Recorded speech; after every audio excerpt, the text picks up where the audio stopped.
Quiero dar bienvenido a Karma Chávez. Karma enseña Derecho y es directora del Departamento de Estudios Mexicoamericanos y Latinos y Latinas en la Universidad de Texas en Austin. No, soy de Texas. Entonces también tiene otras asignaturas como profesora. Hace mucho trabajo, entonces podría encontrar su biografía completa, pero también la voy a compartir con todos ustedes.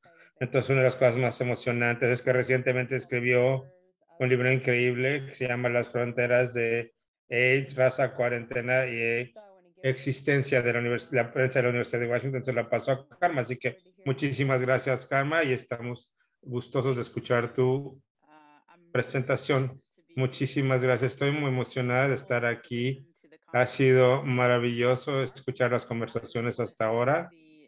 Entonces quiero realmente agradecer al comité de la planeación de la conferencia de fronteras abiertas y te agradezco, Yamila, por animarme a dar esta charla el día de hoy. Voy a hablar con ustedes un poquito de los argumentos centrales de mi libro. Como mencioné, salió en junio de la Universidad de la prensa de la Universidad de Washington, que quieren las fronteras de AIDS, raza, cuarentena y resistencia. Entonces, una persona usando una máscara de Ronald Reagan, un traje negro y unos guantes amarillos de goma estaba sentada en la parte de arriba de una pickup completamente chocada manejando por las calles de Nueva York. Guardias con uniformes verdes del ejército estaban flanqueando la pickup usando los mismos guantes y con lo que se veía como mascarillas en el 95. La camioneta hizo un tipo de campo de concentración hecho de alambre de púas y barras. La torre de vigilancia salía desde el centro del campo con imágenes amarillas de la cara de de los cuatro lados, saliendo como el hermano grande, como Big Brother. Un grupo multirracial de prisioneros veían fuera de las calles mientras otros marxistas caminaban al lado con letreros proclamando silencios igual a la muerte. Esta protesta preformativa del presidente de 1985 fue la idea de la coalición de AIDS para liberar el poder en Nueva York, que quería hacer una declaración poderosa de AIDS en el evento anual. Lo que los miembros no querían no era muy claro, pero justo antes de la marcha, el Senado pasó una prohibición de los inmigrantes positivos de VIH.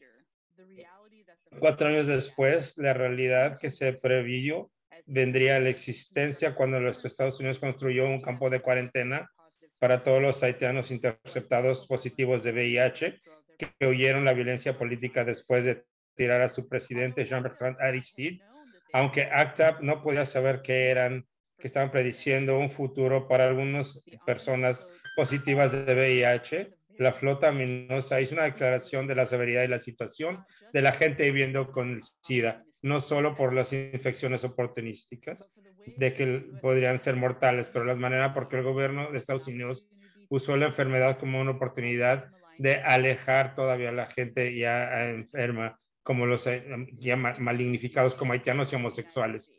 En un Estado-nación como los Estados Unidos, que está fundada en la creación y el mantenimiento de una población, una ciudadanía que es definitivamente expulsiva, exterminativa y expulsionaria, ya sea por genocidio, por linchamientos, por la plantación, la reservación, el gueto, el campo de internamiento, la prisión, el hospital, la cuarentena, la prohibición o deportación. La enfermedad se convierte en una de muchas oportunidades de expresar su lógica de extranjerizar. La enfermedad históricamente ha sido una oportunidad de expresar la lógica de fronterizar y alejar cuando se asocia con gente en particular. En el contexto de Estados Unidos, negros, migrantes, queers, trans, indígenas, pobres, prostitutos de color. Entonces, aunque tengan ciudadanía de los Estados Unidos, estas son gente marginalizada en el hecho de que están o pueden ser simplemente extranjeros a la nación-estado.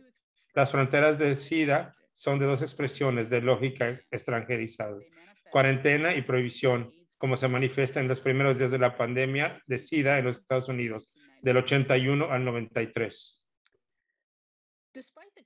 Pese a las cuarentenas que nunca hicieron mucho sentido médico o epidemiológico para abordar el esparcimiento del VIH y del SIDA, la centralidad de la cuarentena en la imaginación pública es evidente y muchas llamadas muy amplias por ello.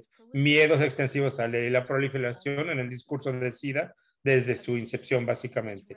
Eventualmente, tal retórica se materializó a nivel estatal en leyes de cuarentena que generalmente emergían en respuesta de los comportamientos supuestamente trabajadores del sexo negros recalcitrantes. Eso expresaba preocupaciones del movimiento de cuerpos negros fugitivos como una narrativa tan viejas como los días de los esclavos fugitivos de Estados Unidos. La lógica extranjerizada refinada durante las llamadas de cuarentena manifestadas de una manera con el paso de leyes amplias de la criminalización del VIH que ha desproporcionadamente impactado a hombres negros. Aunque la cuarentena nunca se volvió una ley ni leyes para los ciudadanos de Estados Unidos positivos de VIH, retóricas de cuarentena se manifestaron para animar la prohibición de Estados Unidos por 22 años de inmigrantes positivos de VIH que se levantó en 2010. Mi libro habla de la historia de cómo los oficiales públicos de salud, políticos, los medios y otros aplican la lógica de extranjerización para la gente que vive con SIDA en la forma de cuarentena y retórica y cómo algunos han impactado y han luchado. Para entender esta historia, tengo que primero explicar lo que quiero decir con la lógica de extranjerizar. Una lógica puede ser una estructura de pensar que pueden expresiones de estructuras. Una lógica puede expresar maneras innumerables de actores sin contar y entidades que puede expresar resultados lógicos en diferentes impactos. Una lógica puede emerger de numerosos hasta sistemas de creencias compatibles o ideologías. Lo que describo como lógica de extranjerización tiene referencia a estructura de pensamiento que insiste que algunos son necesariamente miembros de una comunidad y que algunos reconocen como no pertenecientes, aunque residan físicamente ahí. El extranjero fuera no es simplemente una dicotomía sencilla constituida por un límite firme entre dos posiciones identificables fácilmente. El libro aborda tres definiciones primarias de un extranjero que muestra que esos que no son simplemente extranjeros. Son un extranjero no deseado puede referirse a una persona que no pertenece, una persona que es separada o excluida, una persona que o cosa que es opuesta, repugnante o no acostumbrado a ellos. En la vida real estas definiciones son mezcladas perfectamente juntas, aunque en contextos particulares uno entiende y un entendimiento domina. En este caso, un extranjero no deseado involucra una relación entre dos o más entidades e involucra un reconocimiento para una o más entidades o una persona. Tomadas juntas proveen un marco para comenzar a entender cómo la lógica de extranjerizar se forma. No solo yuxtapone un extranjero como ciudadano, que implica pensar en un extranjero, sino como su registro legal, como un inmigrante extranjero, que es parte de la división y conquista y esa estrategia que rechaza un significado más de extranjerizamiento. El Estado y otras entidades oficiales aplican esto, lógica a ciudadanos e inmigrantes. Esta lógica se manifiesta diferente. Genocidio, linchamiento, la plantación, reservación, el gueto, el campo de enterramiento, la prisión, el hospital, la cuarentena, la prohibición o deportación. Fundamentalmente, todos que tienen derechos de no extranjerizables tienen el poder de extranjerizar y los que no lo tienen, no lo tienen. Como muchas otras enfermedades, Brett Stockel describe del VIH y SIDA, que siempre ha sido un problema que ha severamente afectado a aquellos de la intersección de opresiones múltiples, homofobia, racismo, sexismo y clasismo en particular. Su reclamo es importante porque, aunque la enfermedad técnicamente puede afligir a cualquiera, disparidades de salud extrema existen entre los privilegiados estructurales y aquellos que residen en las intersecciones de las estructuras de opresión. Enfermedad puede manifestarse por las opresiones estructurales y la enfermedad puede convertirse en una oportunidad de exacerbar a través de la lógica extranjerizable. Fundamentalmente, usar enfermedad o miedo de enfermedad como una oportunidad de actuar. La lógica de fronterizar siempre ha sido para estar.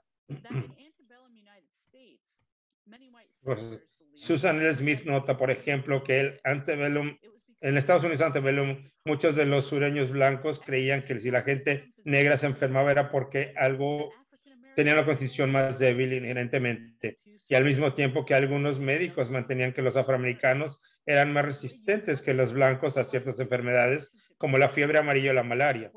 La manera que lo demostraras la gente negra y su relación a la enfermedad era uno de los factores que la gente blanca usaba para extranjerizarlos, y muchas lógicas continúan de presentar en el día presente que muchos continúan creyendo lo que supone la inferioridad blanca y explica disparidades de salud. Otros grupos también sufrieron. Por ejemplo, Aisha escribe del siglo XIX, oficiales de salud pública vieron el proyecto de preservar la salud pública como recortada por y las calidades de generar enfermedades del campamento chino en la ciudad. De la misma manera de cuidar la salud cuando la población entrara, estrategias de salud pública, de vigilancia, documentación y cuarentena generaron nuevos conceptos del comportamiento ingenio, del comportamiento chino. Aquí la preocupación no era de cómo la salud de los chinos, por cómo los hábitos no tan saludables culturalmente de los hábitos podrían esparcir, impactando la buena salud de la población en general. No siempre los chinos eran inmigrantes, no todos los chinos eran inmigrantes, pero algunos de los oficiales de salud pública de los inmigrantes racializados en el centro de la preocupación sobre la enfermedad. Howard Mark y Alexandra Mina notaron el patrón consistente en la historia americana de Estados Unidos de estigmatizar inmigrantes en la etiología de una amplia variedad de enfermedades físicas y sociedades. Ese patrón fue claramente prácticas históricas de puertos de Estados Unidos de entrada, donde los inmigrantes serían desvestidos y escrutinizados por señales de enfermedad y debilidad moral, o sus pertenencias se les quitaban para prevenir las enfermedades de penetrar a los Estados Unidos. Desde la llegada de los primeros barcos cargando africanos hasta el día presente, los inmigrantes han sido cuarentenados. Mi libro no minimiza el hecho de que los Estados Unidos, muchas de sus historias de SIDA y VIH es sobre los blancos, hombres gays, ciudadanos estadounidenses. Pero mi libro emerge de una preocupación compartida con Michelle Tracy, que enfatiza los obstáculos enfrentados con aquellos que viven con VIH y SIDA, que enfrentan diferentes ejes de opresión o estigma interseccional. Las preocupaciones de aquellos que experimentan estigma interseccional difieren de aquellos que viven con SIDA, que mantienen privilegio relativo basado en raza, clase o género. Mi preocupación se extiende más allá de cómo la inmigración y estatus de ciudadanía importan como sitios adicionales de poder y opresión que impactan la gente y experiencia. Y entonces, la manera en que VIH y SIDA se volvió una oportunidad para extranjerizar, la lógica de extranjerizar. Comenzaré con una discusión de la lógica de cuarentena manifestado en las llamadas para poner en cuarentena a la gente en Estados Unidos que tienen VIH y SIDA. Desde los primeros días, salud pública y profesionales médicos tenían la información frente a ellos de que las infecciones de saliva o del aire, como tuberculosis, la SIDA no era comunicable casualmente. Sin embargo, la pregunta de cuarentena era prominente en debates de cómo prevenir el esparcimiento de SIDA a través de la mayoría de los 80s.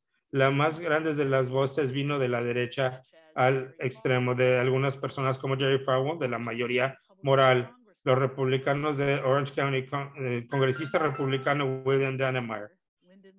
Entonces, y Lyndon LaRouche, figura infringida, entonces consideraciones serias de cuarentena. Entonces, las publicaciones editoriales de publicaciones mayores, las encuestas de pósters prominentes y las mesas de redacción de oficiales públicos estatales y legisladores. Algunos reconocieron que los centros de control de enfermedades calladamente pusieron planes en preparaciones para cuarentena en Manse con la gente con SIDA. Es importante de recordar que las cuarentenas pasadas en los Estados Unidos, afectadas más adversamente, y sus comunidades están imaginadas fuera de la ciudadanía blanca propia, incluyendo trabajadores del sexo y migrantes, aunque algunos podrían haber sido afligidos y en ocasión habían extendido más allá. Las cuarentenas más documentadas y conocidas en la historia de Estados Unidos son los grupos de suministrados que les falta económico para eso. Entonces,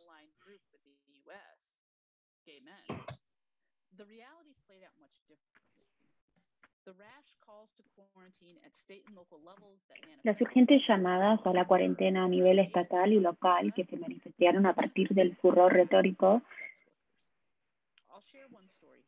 Compartiré una historia aquí. En 1985, el comisionado de salud del estado de Texas, Robert Bernstein, presentó su propia propuesta de cuarentena que habría dado a los funcionarios de salud estatales el poder de confinar a cualquier persona con SIDA que se considera una amenaza para la salud pública porque no dejarían de participar en actividades de riesgo. Bernstein hizo esta llamada a la luz de la infame y trágica vida de un supuesto trabajador sexual negro en Houston, Fabian Bridges. Los detalles de la vida de Bridges están cuestionados. La prensa gay pinta una imagen radicalmente diferente a la de los principales medios de comunicación. Que los informes entren en conflicto no es sorprendente. Los informes contradictorios de un documental sensacional ayudan a articular cómo un hombre negro incorregible, presuntamente un trabajador sexual, termina en el centro del debate sobre la cuarentena del SIDA. Según la prensa gay, la historia de Bridges llamó la atención de los funcionarios de salud pública como resultado de un equipo de noticias de WCCO-TV, con sede en Minneapolis, que llegó a Houston en el verano de 1985 para aprender de las luchas de la comunidad gay después de la derrota. Aparentemente, esta historia no resultó ser muy interesante, pero los productores se enteraron de Bridges, un hombre negro gay con SIDA que estaba luchando contra pobreza y falta de vivienda. Sus grabaciones se convirtieron en un documental que luego se emitió como parte de un episodio de PBS Frontline, SIDA, una cuestión nacional. Antes de que le diagnosticaron SIDA a Bridges, tenía un trabajo estable que pagaba $19,000 al año en la autoridad de inundaciones. Después de su diagnóstico, se enfermó y pronto perdió su vivienda. Cuando llegó, Bridges ni siquiera estaba en Houston. Después de dirigirse a Indianapolis para tratar de buscar ayuda de su hermana y su cuñado, quienes no lo acogieron, sino que lo llamaron cariñosamente por su segundo nombre. Sabiendo que tiene SIDA, en lugar de presentar cargos en su contra, un juez y agentes del orden le compraron un boleto de autobús a Cleveland, donde vivía su madre. El equipo de noticias fue a ubicarlo ahí donde lo siguieron mientras intentaba conectarse con su madre, cuyo esposo no dejaba que Bridges se quedara con ella. Finalmente, terminó en una habitación de hotel pagada por la Cruz Roja, mientras esperaba que comenzaran sus pagos por discapacidad de seguro social. Montrose Voice de Houston, una publicación gay que lleva el nombre del barrio gay de Houston, Montrose, informó que el equipo de noticias pagaba regularmente a Bridges por alojamiento. Cuando Bridges les dijo que seguía teniendo relaciones sexuales, la tripulación lo denunció a los funcionarios de salud pública de Cleveland. Bridges elucidó al equipo de filmación y regresó a Houston, supuestamente para recoger una camioneta de su propiedad y llevarla de regreso a Cleveland. Al final, Bridges necesitaba dinero. por lo que se puso en contacto con el equipo de filmación. Mientras estaba en Houston, visitó a un médico y le dijo que seguía teniendo relaciones sexuales, según los informes, con al menos 20 personas. Ese médico notificó a la Oficina de Salud Pública y fue puesto bajo de vigilación policial y dicho que no podía tener más relaciones sexuales. Al principio, Bridges no aceptó, y esto resultó en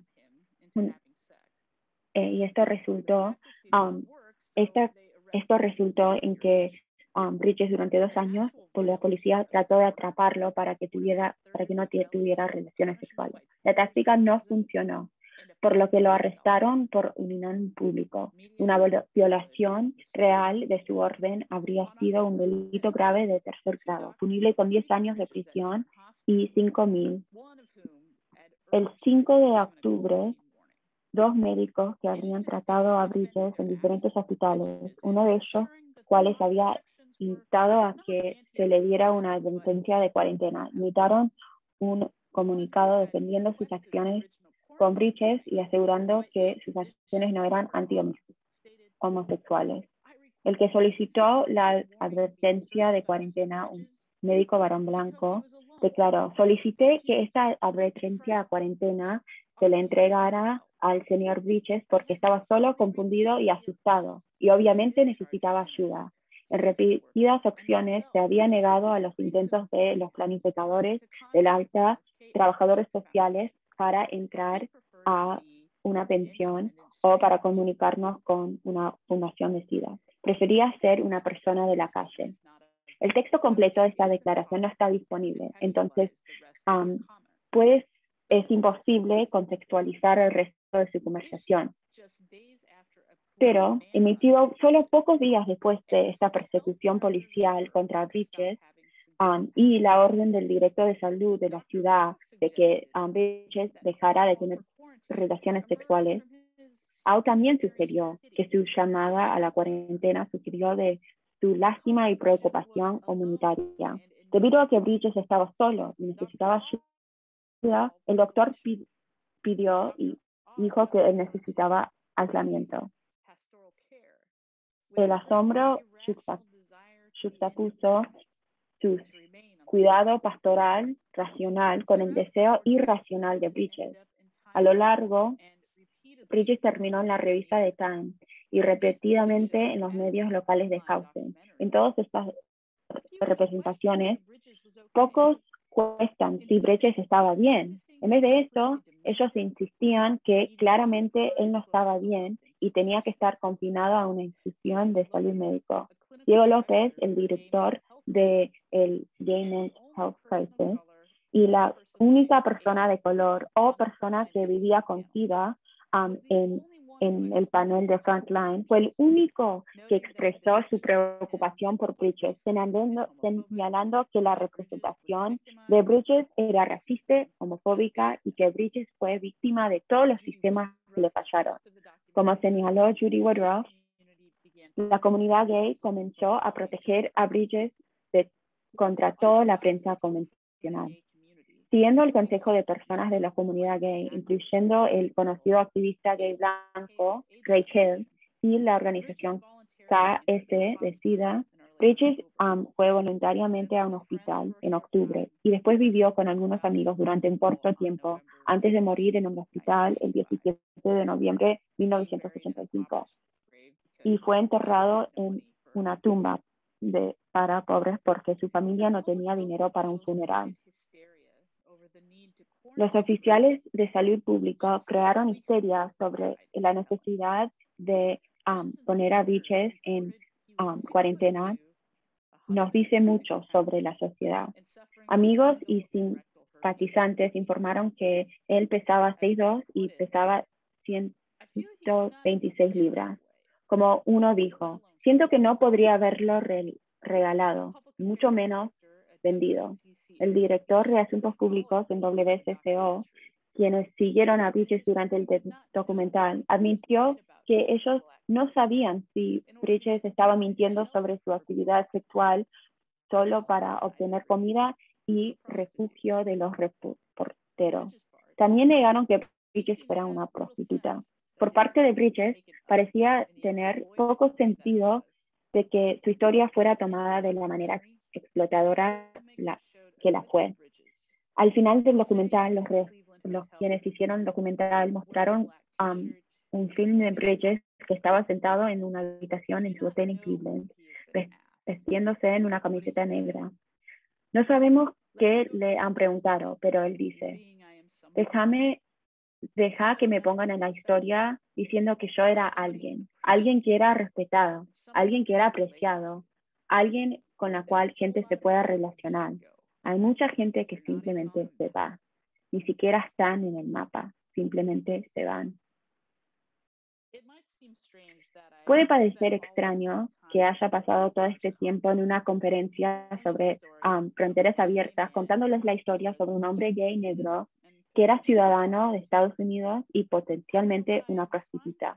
Sin embargo, lo que yo estoy tratando de hacer en este libro es contar una historia sobre cómo miedos y creencias y retórica sobre sexualidad y en particular con antinegritud fue la raíz de muchas respuestas en Estados Unidos contra SIDA y VIH y actualmente ahora.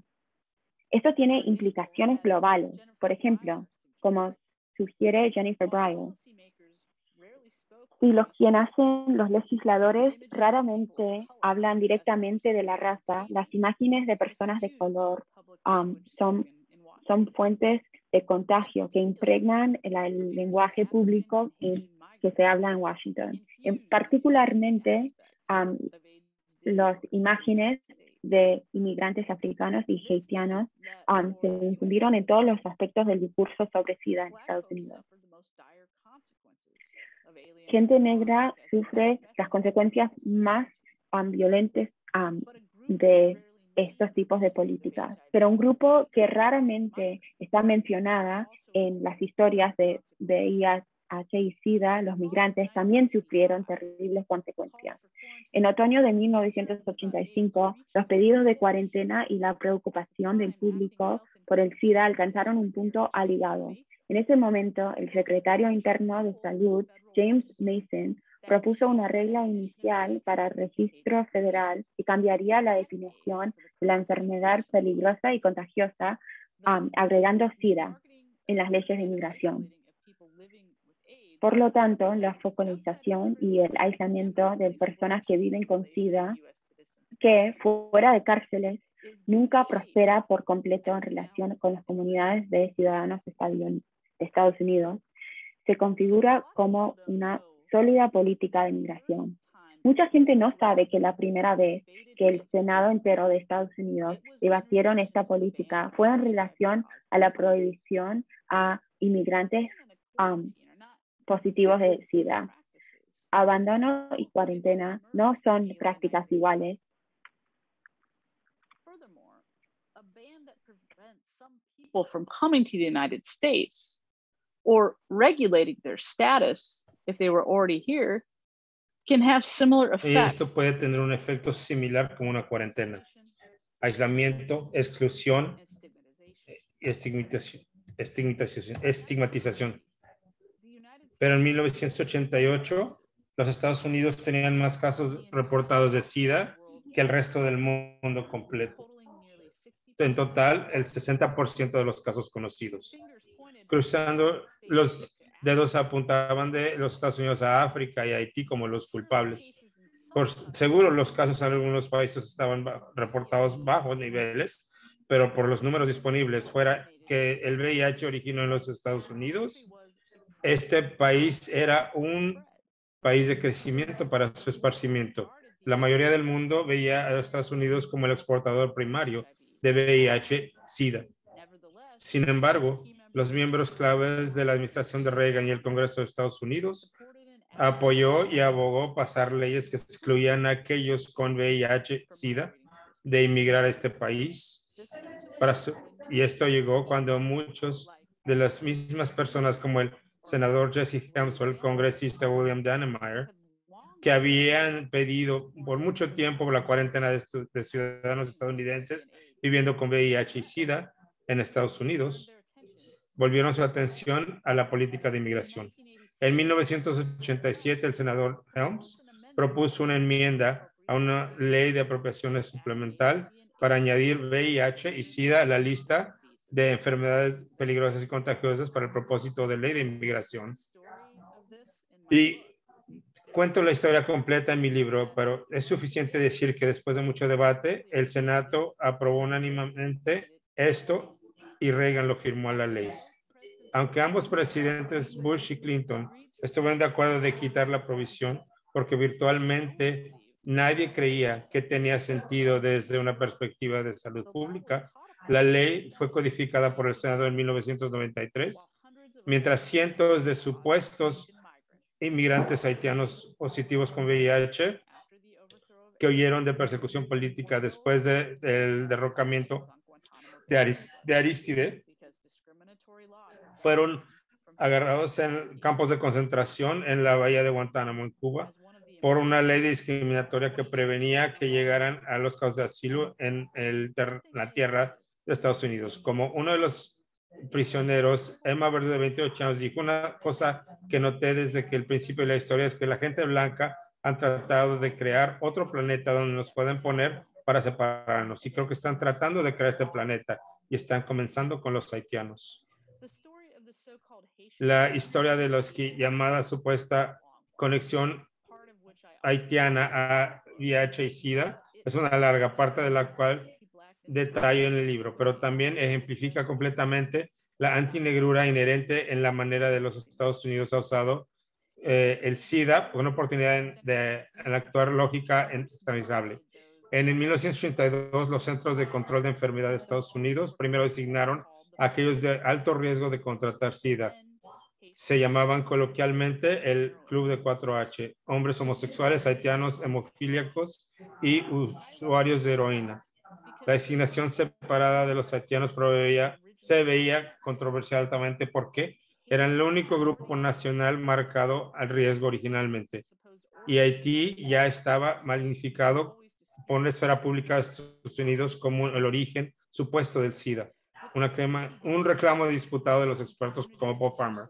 Con el CDC y la designación, la comunidad haitiana y grupos políticos, aunque reconociendo a haitianos habían sido afectados, denunciaban que habían sido señalados singularmente. Los haitianos en ambos países sintieron el impacto de la estigmatización.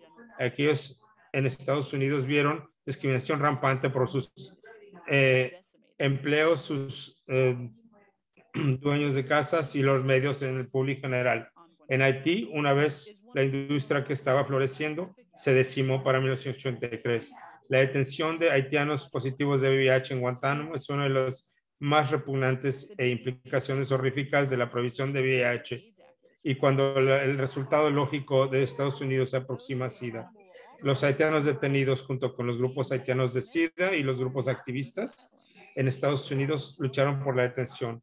Aquellos en Guantánamo eran activos políticamente y encontraron los requisitos de asilos, así que estaban bien organizados. De hecho, mientras el Senado debatía de codificar la prohibición de febrero del 93, estaban en medio de una huelga de hambre. Constantemente protestaban sus condiciones y encerramiento y eran tratados brutalmente por los oficiales militares de Estados Unidos, encargados de su cuidado. En el tardío 1993, más de 300 Marines en completo equipo antiprotesta descendieron en los refugiados durmiendo en una operación militar. Los soldados arrestaron 31 refugiados, incluyendo un niño de 7 años. Diversas mujeres fueron sujetadas a búsquedas vaginales. El campamento mismo fue llenado de ratas y de otros roedores. Un defensor de los haitianos explicó cómo los haitianos pensaban esto. Si realmente estuviéramos enfermados, estuviéramos en hospitales. No seríamos tratados de esta manera como prisioneros. Pueden ver que no están tratando gente enferma, están siendo asaltados, están siendo acosados todo el tiempo que han estado ahí. Han sido tirados en la cárcel y maltratados de diferentes maneras. Y cuando están enfermos y lo traen la atención, no obtienen la atención médica que necesitan. Los haitianos finalmente serían mandados a los Estados Unidos cuando estaban en sus camas de muerte. Por ejemplo, Joel Santil, de 26 años, un estudiante de medicina de primer año, cuando huyó de Haití, murió solamente 8 días después de ser liberado de Guantánamo. 200 haitianos protestaron furiosos y llevaron su cuerpo a la oficina del INS en Miami para mostrar vívidamente cómo su muerte había sido la culpa del gobierno. Ulysses Success y su hijo de 3 meses, Ricardo, desarrolló neumonía en la base, que hizo que los oficiales lo mandaran a ella y a su hijo al Walter Reed Hospital Militar en los Estados Unidos. Después que el pequeño Ricardo murió, las autoridades prontamente mandaron a Success al centro de detención de Barrack Street en Manhattan, que es el lugar regular de protestas en contra del imprisionamiento de los haitianos. Los haitianos finalmente liberados en enero del 93, cuando un juez ordenó, al terminar ser liberados en Estados Unidos, Wessner de Rossier, de 22 años, le dijo a Stonewall, un reportero de ahí, que se preguntó si se hubiera quedado en Haití, aunque él y su hermano estaban involucrados en la campaña presidencial de Aristide y no estaban seguros que eso hubiera pasado. Pensó que mientras estaba encarcelado, pensaba un proverbio haitiano antiguo: es mejor morir como un tigre que como un perro. Los haitianos estaban deshumanizados horríficamente en la bahía de Guantánamo, pero sus sueños de libertad continuaron. Reunificados con su prometida, Rossier tenía la esperanza. Me gustaría ser alguien para hacer una luz para la sociedad. Jean Bernard, de 35, compartió ese sentimiento. Más que nada, yo quiero hacer algo de mí mismo. Quiero aprender algo y llevarlo de regreso a mis hermanas y hermanas allá en Haití y a mis hijos. Y no quiero que mis hijos pasen lo mismo que yo pasé. Hasta Ulysses Success continuó cazando sus sueños de libertad. Aunque haya perdido a mi madre, padre y bebé, pienso lo que Aristide decía: juntos somos fuertes. En consecuencia, añadió: todavía siento que no puedo ser desanimada porque juntos como haitianos somos fuertes. Pero dentro de una década, más de la mitad de aquellos que habían sido prisioneros en Guantánamo estaban muertos. No quiero simplemente repasar estos eventos lentamente aquí, pero los animo que los lean sobre ellos en mis libros, como en el libro de Naomi Pates, Rightlessness. El punto mayor que quiero decir para nuestros propósitos aquí es que los países poderosos como los Estados Unidos usan la enfermedad como una oportunidad de actuar la lógica extranjerizable. La lógica extranjerizable es mortal. Es importantísimo entre nosotros comprometidos a las fronteras abiertas de tomar seriamente el papel de la enfermedad en servir como una racionalización para agendas necropolíticas. Y aún más que esto, es necesario que tomemos seriamente como la enfermedad siempre se constituye a través de sexualidad racializada. Uno solamente necesita pensar sobre nuestro momento presente. Recientemente, como se mencionó en el último panel, hemos sido inundados por imágenes horribles de las patrullas fronterizas de Estados Unidos y los Texas Rangers en caballo reuniendo a los buscadores de asilo haitianos cerca del río Texas y con reportes usando látigos para hacerlo. Y en un país fundado en la esclavitud, los oficiales de Estados Unidos latigando a gente negra debería de darle a todos pausa. Pero esta gente negra en particular, que son siendo blanco de la administración blanco en el marzo 2020, en la orden de Trump del marzo 2020 de los Centros de Control de Enfermedad, permitiendo el uso del título 42 de la clave de Estados Unidos. El gobierno federal, específicamente el Centro de Enfermedades, permite la amenación, prohíbe en parte o completo la introducción de personas y propiedad de aquellos países o lugares que puede designar para evitar tal peligro y por tal periodo y por tal periodo de tiempo que pueda decidir necesario para tal propósito.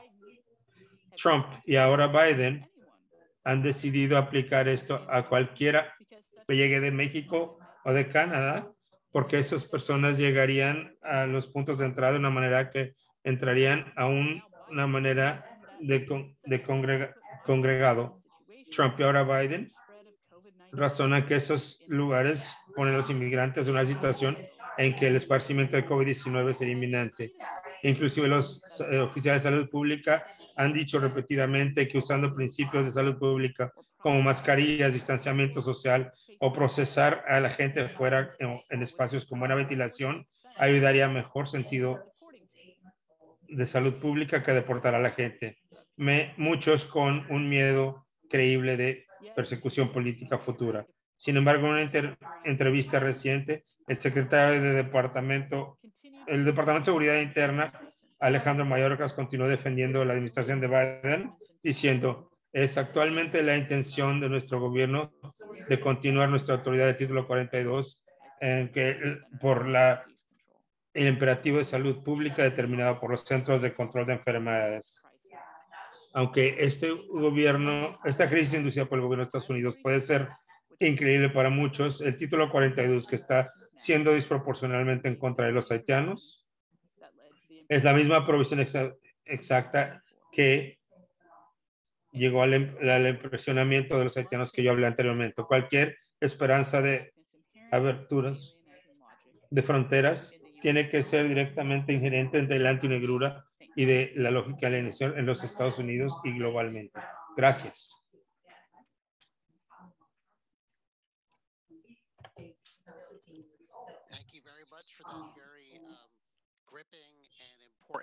Muchísimas gracias por darnos esa explicación muy importante, impactante y elocuente.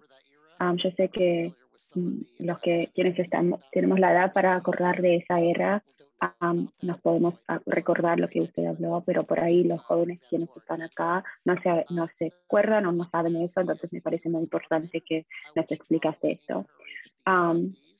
Bueno, entonces ahora les quiero decir a todos que pueden ir abajo de su pantalla, ven un botón que dice Q y A, y ahí, por favor, pueden poner preguntas. Nos gusta comentarios, pero también nos gusta mucho preguntas, así que podemos hacer preguntas directamente. Por favor, sin vergüenza. Tenemos una experta en esto que está acá para responder a tus preguntas. Vamos a dar algunos momentos para responder a una pregunta. Pero bueno, yo puedo empezar con una pregunta mía, mientras de que estoy esperando a que todos pongan preguntas. Profesor Chávez, ¿usted nos puede describir un poco sobre la diferencia entre cómo COVID ha estado utilizado para restringir movimientos y el proceso históricamente que su libro denota? ¿Cuáles son algunas de las diferencias y cuáles son algunas de las cosas parecidas? Sí, es una muy buena pregunta. Obviamente hay varios similitudes. Podemos hablar sobre cuando empezó COVID, la manera en que Trump habló sobre el virus de China o el virus China y la manera en que la existencia del virus fue utilizado para justificar vigilar a ciertas personas. También pudimos ver la aceleración en la manera en que el gobierno quiso cerrar fronteras. A mí eso también es muy parecido. Además, podemos ver todos los movimientos que salieron durante el tiempo de COVID, aunque COVID coincidió con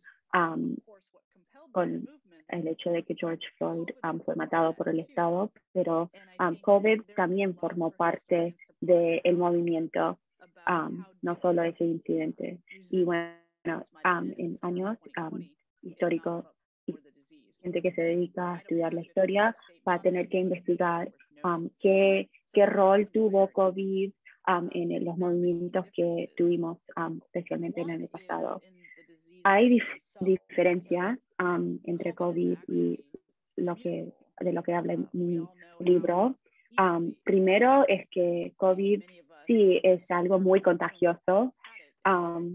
Por ahí algunos de nuestros acá lo ha tenido y tomaron precauciones, pero igual se enfermaron. SIDA, VIH, se contagia de maneras muy específicas. Entonces, eso es una diferencia muy fundamental. Otra diferencia fundamental es, aunque los dos, cualquier persona se puede enfermar, pero fueron grupos muy particulares, muy específicas, especialmente en el principio de SIDA, quienes estaban impactados. Y eso resultó en el hecho de que el gobierno no actuaba, especialmente, bueno, pero también vimos mucho de eso actualmente con COVID, el hecho de que el gobierno actuó porque eran ciertos grupos quienes estaban impactados. Entonces, esas son algunas de las cosas que son parecidas, pero también diferentes. Muchísimas gracias. Ok, ahora tenemos algunas preguntas. Muchísimas gracias por sus comentarios. Si todos quieren, pueden seleccionar el botón de QA para contestar. Ok, este es alguien anónimo. Está diciendo, es una pregunta larga, la estoy leyendo. Profesor Chávez, dado que refugiados de Haití fueron detenidos en Cuba, y Cuba como una nación también tuvo una manera muy particular de resolver SIDA, especialmente con el hecho de que la Unión Soviética también cayó en ese periodo de los años 90. La manera en que Cuba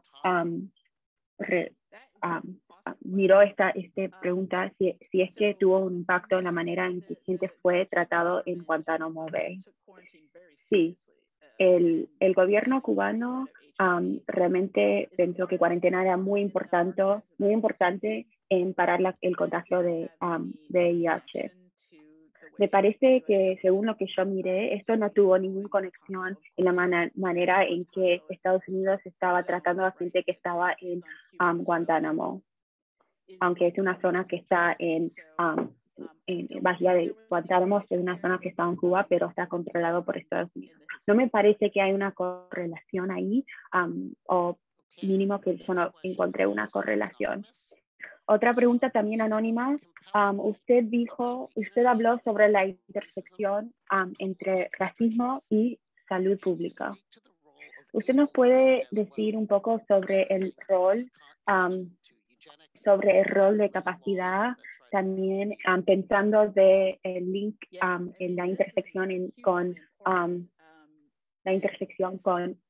eugenesia también y leyes tempranos de Estados Unidos? Sí, esto también es algo muy importante y habla de esta intersección que siempre existe de capacidad, racismo y inmigración en las leyes de Estados Unidos. Una razón por la cual leyes de salud pública fueron implementados en leyes de inmigración 100% tuvo que ver con preguntas de si alguien es suficientemente saludable o suficientemente aptitud física. Y esto lo pongo entre comillas porque todo esto es en una imaginación de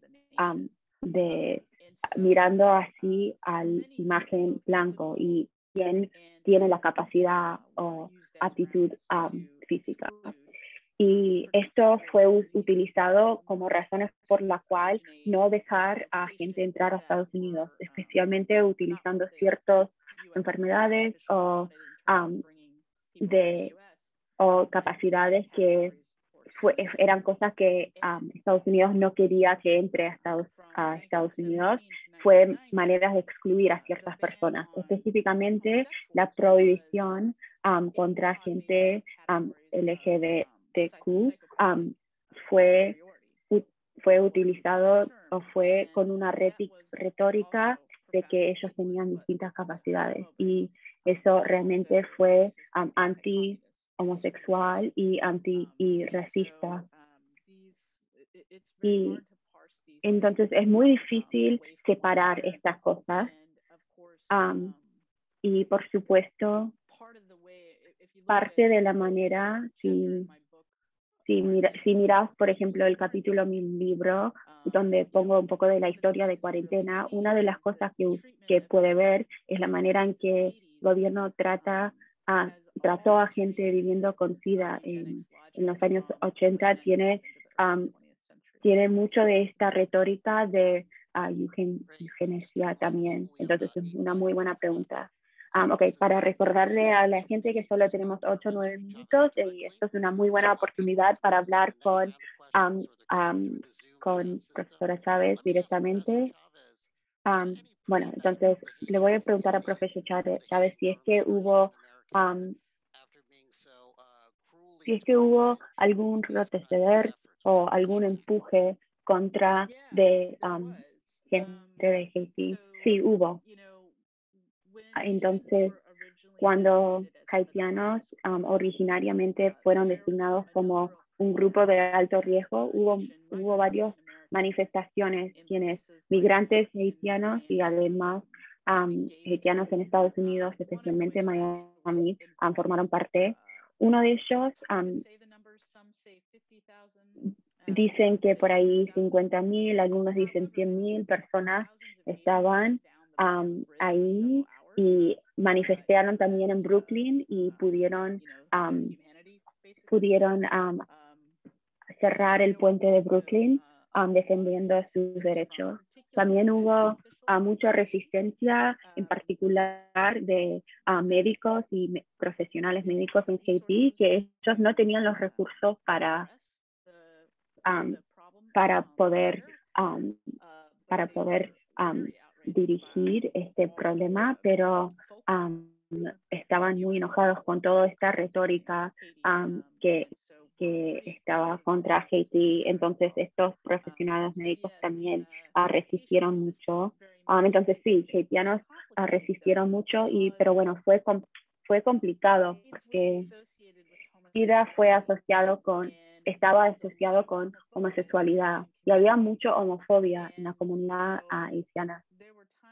Entonces hubo periodos de tiempo en que por ahí pensaba que iba a haber más, pero por ahí más gente luchando, pero históricamente por ahí hubo menos, especialmente por retórica homofobia que había. Ok, tenemos una pregunta de Tina Shaw. Muchísimas gracias. Eso fue muy poderoso. Muchísimas gracias.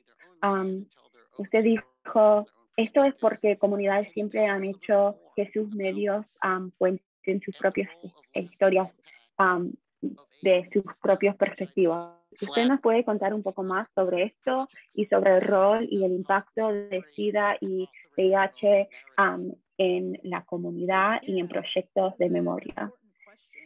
Sí, esto es una pregunta muy importante y me gusta mucho que usted pudo ver de lo que yo dije, porque ese capítulo que yo leí se tiene que ver con activismo y los medios y cómo ellos trataban a la conexión haitianos en una manera diferente que los medios. Y una cosa que yo pienso que es muy importante de la historia de SIDA en Estados Unidos es los esfuerzos de documentar.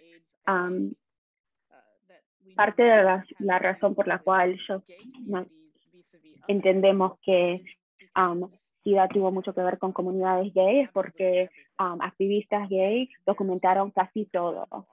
Hay documentos increíbles y ellos sabían lo importante que era, porque si no fuera bien documentado iba a ser construido en una manera que no era real, que no había pasado. Entonces sí, ahora tenemos todos esos recursos y documentos que ellos habían creado, y además gente ha creado archivos nuevos.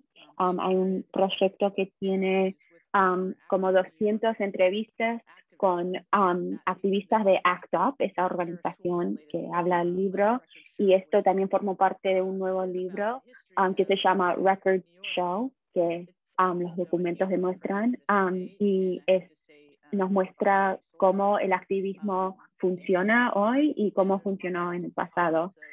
Y hay distintos recursos y documentos de esto por todo Estados Unidos y por toda América sobre este tipo de activismo.